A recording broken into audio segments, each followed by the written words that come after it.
নির্বাচন তৃণমূলে যাওয়াটা একটা দুর্নীতিগ্রস্ত দলে যাওয়াটা মানুষ এটা ভালোভাবে মেনে নিতে পারছে। কাসেম সিদ্দিকী তিনি যে ধরনের বক্তব্য দিতেন, সেই বক্তব্যের জায়গায় দাঁড়িয়ে বাংলার মানুষ বলবে যে 100% পাল্টি মেরে অপোজিট সাইডে চলে গেলেন। তৃণমূলের নেতা সবাই কিন্তু চোর চোর চোর। তৃণমূল দলের উপর থেকে নিচ পর্যন্ত সব চোর। এখন ভাববার বিষয় যে তিনি তাহলে কি সেই চোরেদের দলেই নামটা লিখিয়েছেন? দেয় নওশাদ সিদ্দিকী যদি দেয় আমি দাঁড়াবো, আমি তো আগে ভাইয়ের পক্ষে থাকবো। তিনি কিছুদিন আগে ভাঙড়ে দাঁড়িয়ে বলেছিলেন যে আমি ক্যানিং পূর্বে দাঁড়াবো যদি আমার ভাই চায়। নবান্ন কোম্পানি জানতে পেরে গেছে এই নওশাদ সিদ্দিকী আগামী দিন আমরা ভেবেছিলাম তানার যে বক্তব্য, তানার যে কথা এই রাজ্য সরকারের বিরুদ্ধে,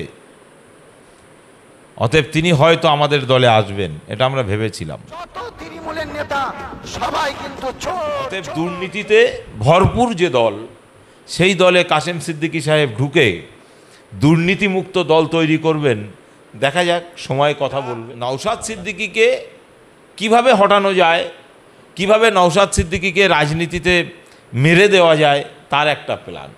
কিন্তু আইএসএফ নেতা কুতুবুদ্দিন হক ফাতেহি আগামীকাল পীরজাদা কাসেম সিদ্দিকী যে তৃণমূল কংগ্রেসের সাধারণ সম্পাদক হিসাবে পদ গ্রহণ করলেন, তানার বিষয় কুতুবুদ্দিন ফাতেহি আপনাদের কি বার্তা দিলেন শোনাব। ফুরফুরা শরীফে পীরজাদা নওশাদ সিদ্দিকীর পরে এবারে আরও এক পীরজাদা ফুরফুরা শরীফ থেকে রাজনীতির ময়দানে নাম লেখালেন, কি বলবেন? রাজনীতি করাটা ভালো জিনিস, কেন শুধু নামাজ রোজা হজ জাকাত তসবিহ তাহলিল করে মনে হয় ইবাদত পরিপূর্ণ হবে বলে মনে হয় না। সেই জায়গায় দাঁড়িয়ে রাজনীতি করে মানুষের অধিকার নিয়ে লড়াই সংগ্রাম আন্দোলন এবং মানুষের জন্য কথা বলা অতি অবশ্যই দরকার।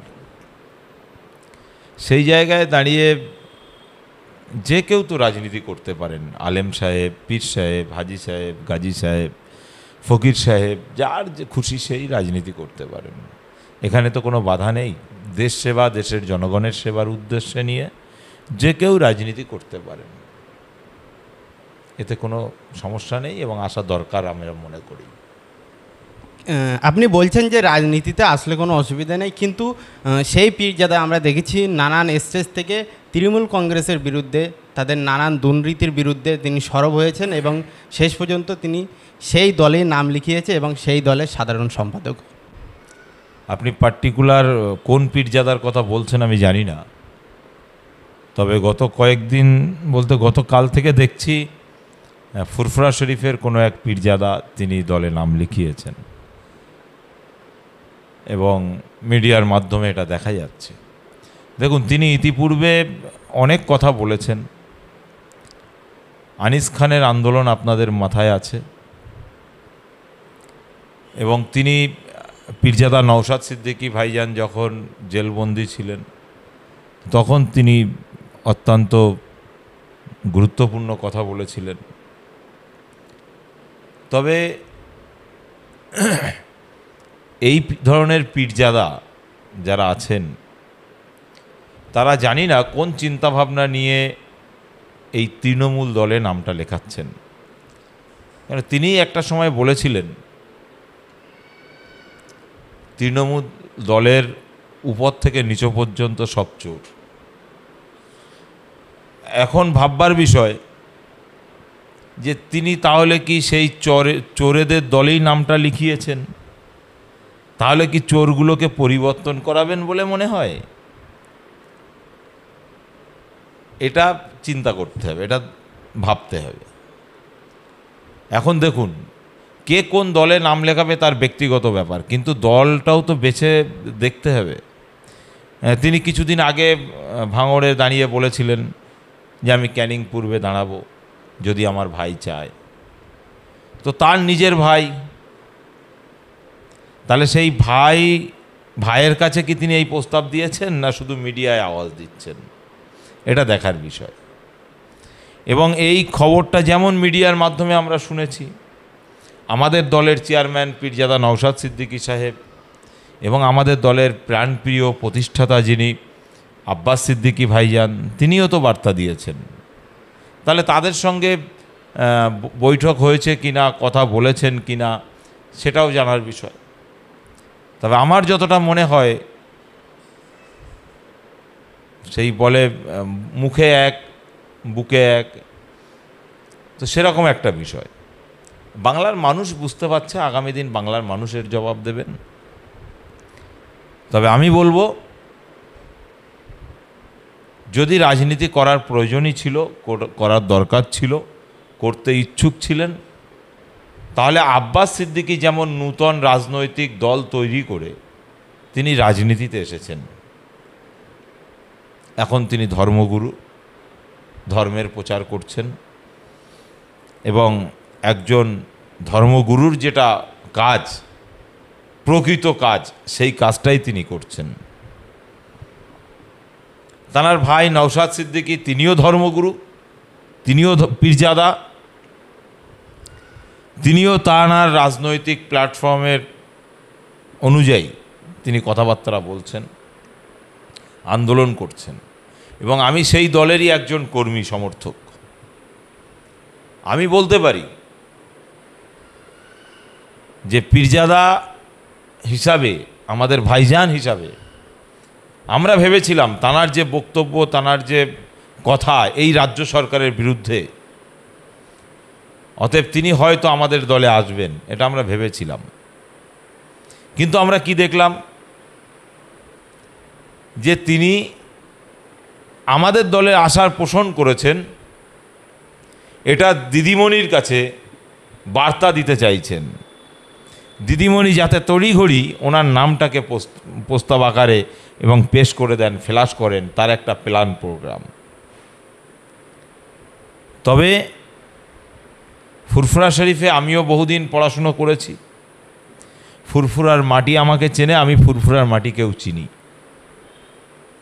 সেই জায়গায় দাঁড়িয়ে আমার ব্যক্তিগত মত মনে হলো, পীরজাদা কাসেম সিদ্দিকী তিনি যে ধরনের বক্তব্য দিতেন, সেই বক্তব্যের জায়গায় দাঁড়িয়ে বাংলার মানুষ বলবে যে 100% পাল্টি মেরে অপোজিট সাইডে চলে গেলেন।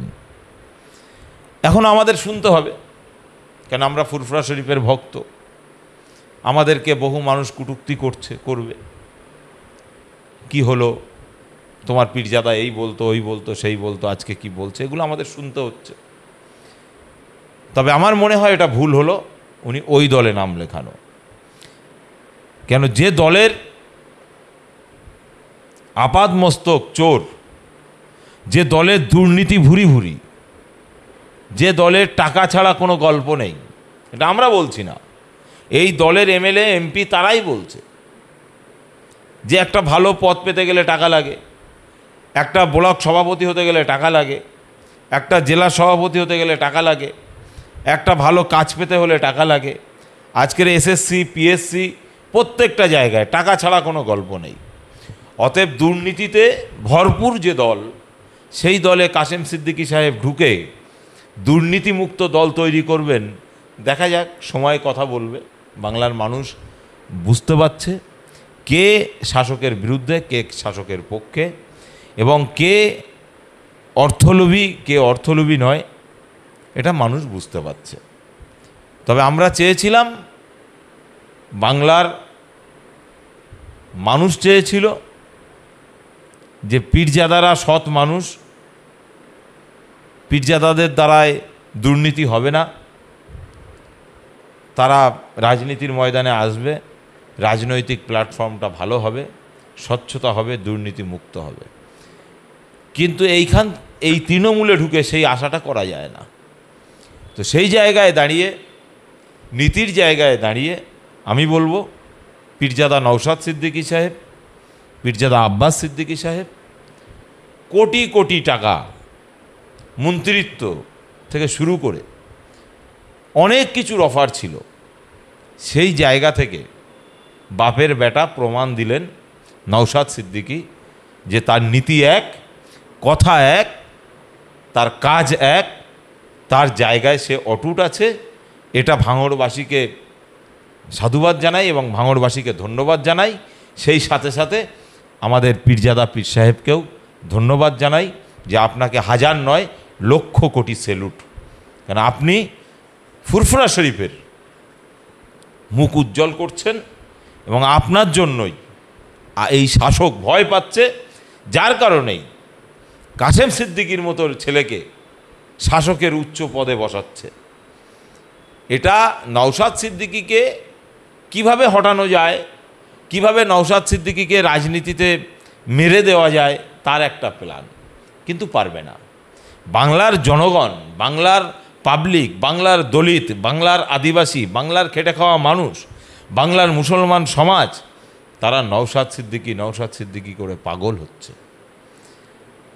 তার চাপার জন্য অর্থ দিয়ে দেখলেন, বিভিন্ন প্রলোভন দিয়ে দেখলেন, যখন পারলেন না তখন তারই বাড়ি থেকে আর এক ছেলেকে রাজনীতির ময়দানে এনে আর এক মাস্টার প্ল্যান তিনি করতে চাইলেন। করুক, কোনো সমস্যা নেই। নওশাদ সিদ্দিকীর এক জাররা ক্ষতি হবে না এবং নওশাদ সিদ্দিকীর আরও মানুষের কাছে গ্রহণযোগ্যতা আরও বেড়ে গেল, এটার দ্বারা প্রমাণিত। কিন্তু এই বিষয়গুলো দেখতে হবে, আগামী দিন ওয়েট করতে হবে। কেন এনাদের বিষয়ে যত কম বলা যায় ততই ভালো। কেন মুজাদ্দিদুজ্জামান দাদা হুজুর পীর কেবলা রহমাতুল্লাহ আলাইহি তানার ওসিয়াত নামাতে আছেন যে আমার বংশধরদের মধ্যে যদি কাউকে ভালো লাগে তাহলে তার সঙ্গে মেশো, যদি কারুর ভালো না লাগে, সে যদি সারা শরিয়াতের খেলাফ চলে, হাদিস কোরআনের খেলাফ চলে, তাহলে তার থেকে দূরে সরে যাও। অতএব আমি বাংলাবাসীকে বলবো, বাংলার মানুষকে বলবো, গালিগালাজ নয়, কোনো বাজে মন্তব্য নয়, বাজে ভাষা নয়, আপনি যাকে ভালো লাগবে তাকে নিয়ে থাকুন। পীর আবু বকর সিদ্দিকী রহমতুল্লাহ আলাইহি আমাদের মাথার তাজ, দাদা হুজুর পীর কেবলা রহমতুল্লাহ আলাইহি তানার যে ওসিয়াত, সেই ওসিয়াত নামা মোতাবেক আপনাকে আমাকে চলতে হবে এবং আমরা চলি। সেজন্য প্রত্যেকের কাছে আবেদন করব যে ওসিয়াত মোতাবেক চলুন, কাউকে গালিগালাজ দেবেন না।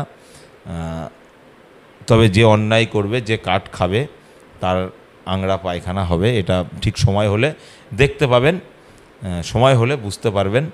কেন দাদা হুজুর পীর কেবলা রহমতুল্লাহ আলাইহির মতদর্শের মানুষ আমরা, আমাদেরকে ইন্নাল্লাহা মা'আস সাবিরিন, সবর করে চলাটাই বর্তমান সময়ে বেটার। আমি দেখছিলাম অনেক কমেন্টে খুব বাজে বাজে মন্তব্য করছিলেন, খুব বাজে বাজে ভাষা বলছেন।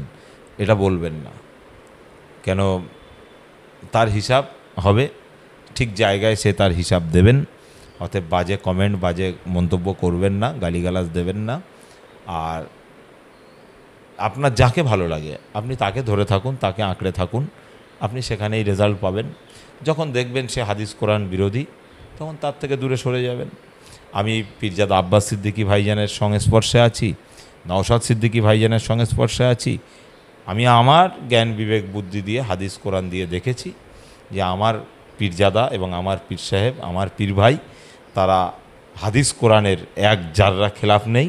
অথবা আমি তাদের মোতাবেক চলি, তাদের মতদর্শ নিয়ে চলি, তাদের সংস্পর্শে চলি। আপনাদেরকেও যদি ভালো লাগে আমি বলবো আপনারাও তাদের সঙ্গে মিশুন, তাদের সঙ্গে থাকুন, তাদের সংস্পর্শে চলুন। তবে রাজনীতি কে কী করবে তার ব্যক্তিগত ব্যাপার। আমি একটা দল করেছি, যে দলের নাম হচ্ছে ইন্ডিয়ান সেকুলার ফ্রন্ট। যে দলটা আমি করি, আমার বড় ভাইজান পীরজাদা আব্বাস সিদ্দিকী ভাইজান, তিনি এই দলের প্রতিষ্ঠাতা। আমার দলের চেয়ারম্যান নওশাদ সিদ্দিকী ভাইজান এবং বহু আলেম, বহু উলামা, বহু শিক্ষিত মানুষ আমার দলে আছে। বহু হিন্দু ভাই আছে, বহু জৈন সম্প্রদায়ের আছে, খ্রিস্টান সম্প্রদায়ের আছে, বিভিন্ন সম্প্রদায়ের আছে, দলিত ভাই আছে, আদিবাসী ভাই আছে। সবাই মিলিতভাবে মানুষের অধিকারের লড়াই আমরা এই দলের এই প্ল্যাটফর্মে দাঁড়িয়ে করছি। এই আন্দোলনে আপনার যদি ভালো লাগে আপনিও আসুন। আমাদের এটাই বার্তা, এর বাইরে আর কিছু বলার নেই।